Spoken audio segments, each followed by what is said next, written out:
Class 12th GK post में आने वाला एक बहुत ही फेमस सवाल है which is what is Montreal protocol. So this protocol is purely related with ozone layer वाला concept. So if you know that concept you can come on this protocol. So basically ये protocol क्या कहता है, ये एक ऐसा protocol है जिसको एक international it's an international treaty जिसको बहुत ज़्यादा कंट्रीज़ जिसमें जुड़ी और उन्होंने इस प्रोटोकॉल को इन्फोर्स्ड करा. और इसके अंदर उन्होंने एक चीज़ बोली कि हम जो भी सब्सटेंसेस हैं जो हमारे ओजोन लेयर को डिप्लीशन करते हैं, जो भी वेरियस सब्सटेंसेस हैं जिसकी वजह से ओजोन लेयर जो हमारे स्ट्रेटोस्फीयर में पाई जाती है उसको परेशानी हो रही है, हम उन सब्सटेंसेस को एलिमिनेट करेंगे, उनको फेज़ आउट करेंगे.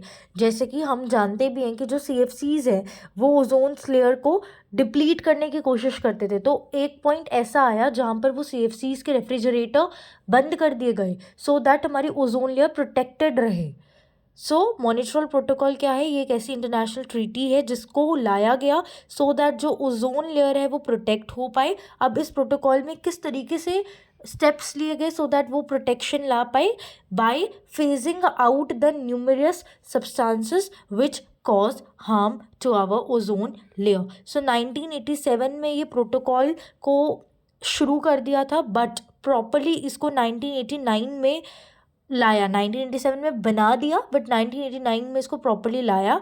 And these were the countries जो इसमें पार्टिसिपेट करा, लाइक ऑस्ट्रेलिया में 1998 में आया, लंदन में 1990 में आया. तो इसका मेन ऑब्जेक्टिव क्या था कि जो भी ओजोन डिप्लीटिंग सब्सटेंस हैं जैसे कि CFCs, कुछ भी जो ऐसे सब्सटेंसेस हैं जब आप उसको एटमॉस्फेयर में डालते हो तो ये केमिकल्स हमारे स्ट्रेटोस्फेयर में जो ओजोन प्रेजेंट है वहाँ पर जाती है और उसको डिप्लीट करती है. सो टू प्रोटेक्ट ओजोन लेयर हमने ये प्रोटोकॉल लाया जिसके तहत हमने उन सब्सटेंसेस को एलिमिनेट करने की कोशिश करी. So thank you.